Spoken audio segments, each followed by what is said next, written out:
Hello दोस्तों, detailing book में आपका एक बार फिर से स्वागत है। आज हम secret of the Millionaire mind book के खंड खा के दौलत की फाइल नंबर चार के बारे में डिटेल में जानेंगे। तो आइए स्टार्ट करते हैं। दौलत की फाइल नंबर 4 कहती है, अमीर लोग बड़ा सोचते हैं, गरीब लोग छोटा सोचते हैं। टी हार एक्कर बताते हैं कि हमारे सेमिनार में एक प्रशिक्षक था जिसकी नेटवर्थ सिर्फ 3 साल में 2.5 लाख से 60 करोड़ डॉलर हो गई। इसका रहस्य जब उससे पूछा गया तो उसने कहा कि जब मैंने बड़ा सोचना शुरू किया तो हर चीज़ बदल गई। मैं आपको आमदनी का नियम बताना चाहता हूँ कि आप बाजार के अनुसार जो मूल्य देते हैं आपको उसी के अनुपात में भुगतान मिलेगा। लेखक कहते हैं, प्रमुख शब्द मूल्य यानी वैल्यू है। यह जानना महत्वपूर्ण है कि बाजार में आपके मूल्य को 4 तत्व तय करते हैं। नंबर 1 आपूर्ति, नंबर 2 मांग, नंबर 3 गुणवत्ता और नंबर 4 मात्रा। लेखक कहते हैं कि मेरे अनुभव में जो तत्व ज़्यादातर लोगों के लिए सबसे बड़ी चुनौती पेश करता है वह है मात्रा यानी क्वांटिटी। मात्रा के तत्व का मतलब आसान है कि आप अपने कितने मूल्य को बाजार तक पहुंचाते हैं। इसे कहने का एक और तरीका यह है कि आप कितने लोगों की सेवा करते हैं या उन्हें प्रभावित करते हैं। लेखक इसको एक उदाहरण के माध्यम से समझाते हुए कहते हैं कि मेरे बिजनेस में कुछ प्रशिक्षक एक टाइम में 20 लोगों के छोटे समूहों को सिखाना पसंद करते हैं। कई प्रशिक्षक रूम में 100 प्रतिभागियों के साथ आरामदेह होते हैं। बाकी 500 लोगों को सिखाना पसंद करते हैं और कुछ तो 1000 से 5000 या इससे भी ज़्यादा प्रतिभागियों को सिखाना पसंद करते हैं। लेखक कहते हैं, क्या इन प्रशिक्षकों की आमदनी में अंतर है? बिल्कुल है। नेटवर्क मार्केटिंग बिजनेस पर गौर करें। अगर एक व्यक्ति की डाउनलाइन में 10 लोग हों और दूसरे व्यक्ति की डाउनलाइन में 10,000 लोग हों तो क्या उनकी आय में अंतर होगा? निश्चित रूप से अंतर होगा। लेखक कहते हैं, इस पुस्तक की शुरुआत में मैंने जिक्र किया था कि मैं रिटेल फिटनेस स्टोर की चेन का मालिक था। जिस पल मैंने इस बिजनेस में जाने का विचार किया उसी पल से मेरा इरादा 100 सफल स्टोर खोलकर लाखों लोगों को प्रभावित करना था। दूसरी तरफ मुझसे 6 महीने बाद काम शुरू करने वाले मेरी प्रतियोगियों का इरादा सिर्फ एक सफल स्टोर खोलना था। अंत में उन्हें अच्छी आमदनी मिली और जबकि मैं अमीर बन गया। लेखक कहते हैं कि आप अपनी ज़िंदगी कैसे जीना चाहते हैं? आप खेल को कैसे खेलना चाहते हैं? आप मेजर लीग में खेलना चाहते हैं या माइनर लीग में? आप बड़ा खेलना चाहते हैं या छोटा? चुनाव आपका है।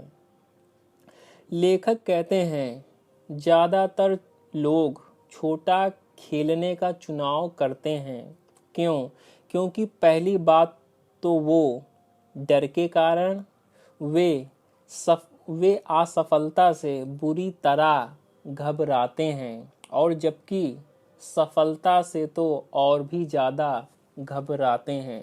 दूसरी बात, लोग छोटा इसलिए खेलते हैं क्योंकि वे छोटा महसूस करते हैं, वे नाकाबिल महसूस करते हैं, वे ऐसा महसूस नहीं करते हैं कि वे पर्याप्त अच्छे या महत्वपूर्ण हैं, जो दूसरों के जीवन में वास्तविक अंतर ला सकते हों।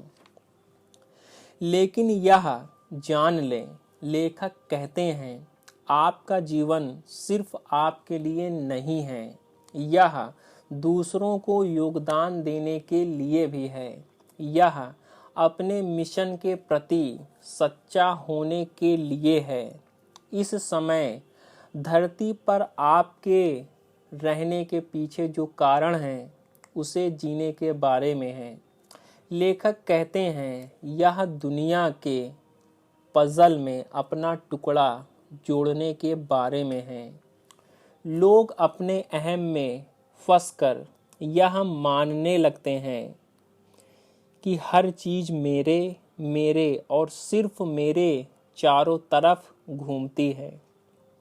लेकिन अगर आप सच्चे अर्थों में अमीर बनना चाहते हैं तो यह सिर्फ आपके बारे में नहीं हो सकता।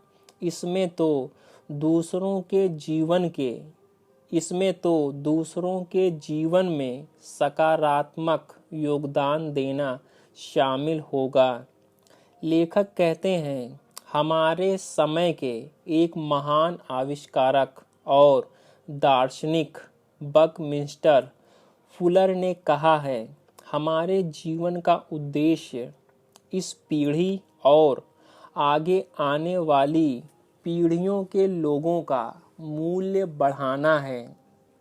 हम इस धरती पर अपने नैसर्गिक गुण लेकर आते हैं, यानी हम कुछ चीज़ों में स्वाभाविक रूप से निपुण होते हैं।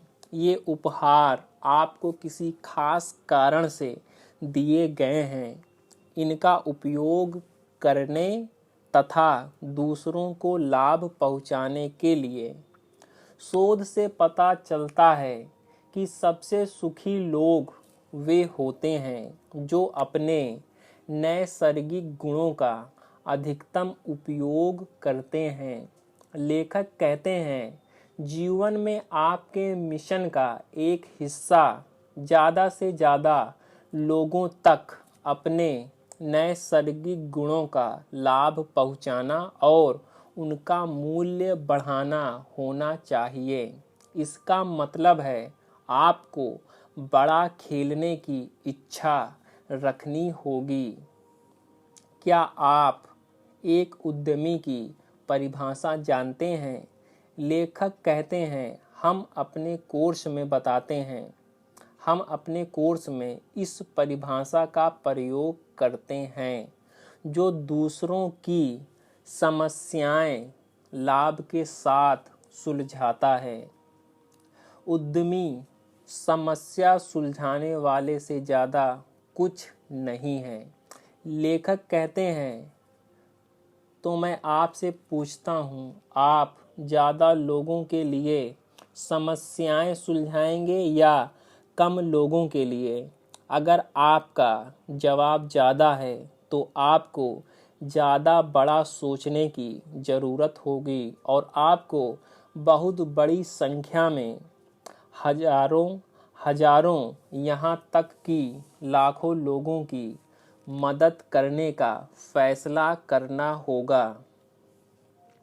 परिणाम स्वरूप लेखक कहते हैं आप जितने ज़्यादा लोगों की मदद करेंगे आप उतने ही ज़्यादा समृद्ध बन जाएंगे, मानसिक रूप से, भावनात्मक रूप से, आध्यात्मिक रूप से और बेशक आर्थिक रूप से भी।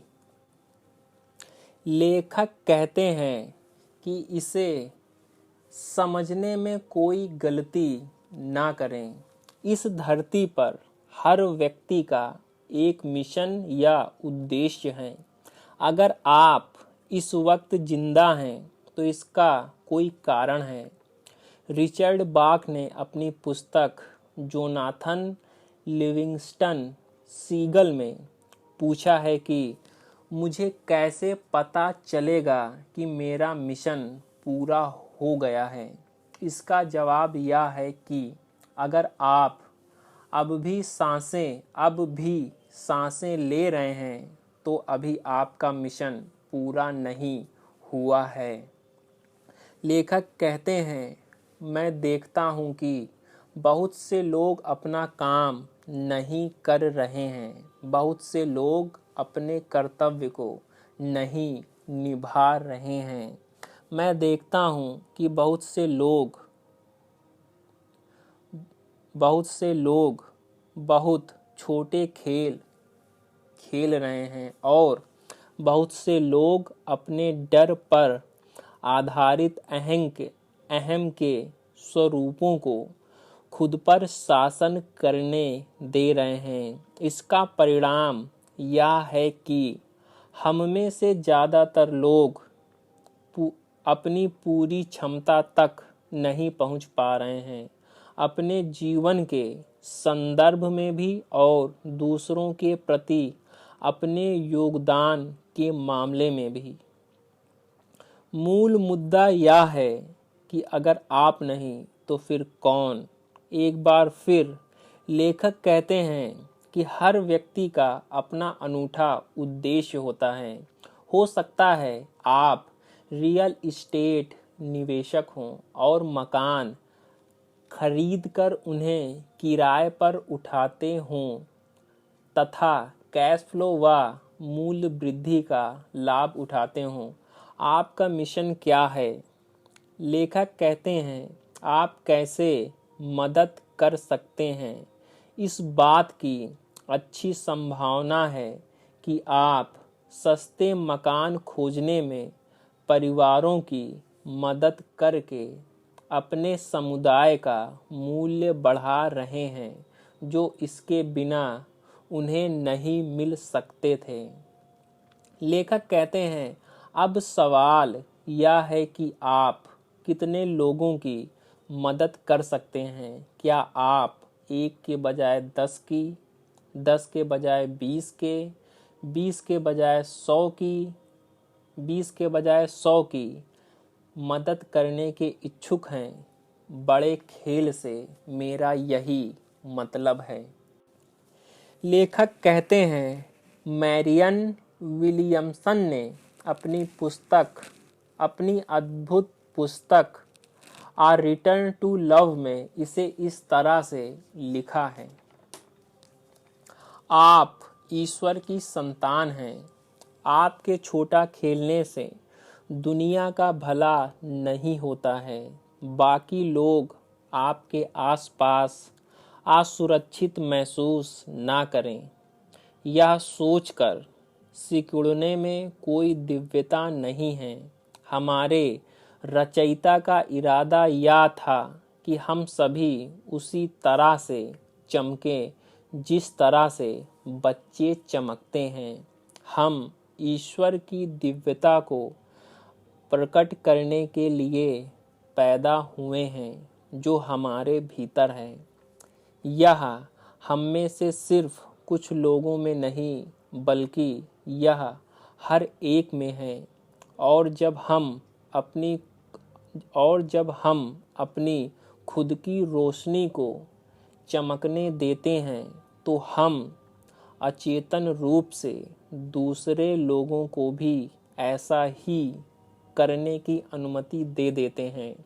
जब आप अपने खुद के डर से मुक्त होते हैं तो हमारी उपस्थिति अपने आप दूसरों को मुक्त कर देती है। लेखक कहते हैं, दुनिया को इस बात की ज़रूरत नहीं है कि इसके ज़्यादातर लोग छोटा खेलें। यह छिपना बंद करने और बाहर कदम रखने का समय है। यह अपनी ज़रूरतों को छोड़ने और नेतृत्व करने का समय है।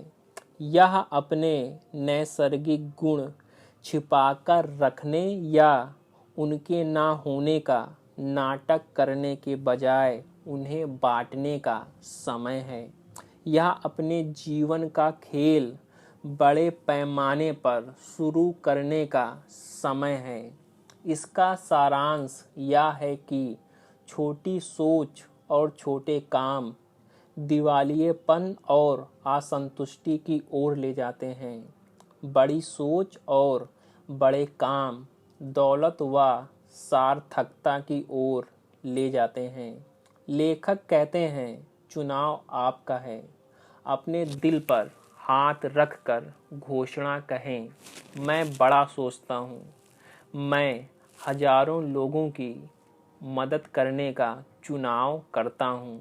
और फिर अपना सिर छूकर कहें, मेरे पास मिलेनियर मस्तिष्क हैं। तो इसी के साथ डिटेलिंग आर्मी दौलत की फाइल नंबर 4 समाप्त होती है। अगर आपको हमारी वीडियो तहे दिल से पसंद आई हो तो लाइक, शेयर, कमेंट किए बिना मत जाइएगा। इससे हमें आगे की वीडियो बनाने में मोटिवेशन मिलती है। जय हिंद, डिटेलिंग आर्मी।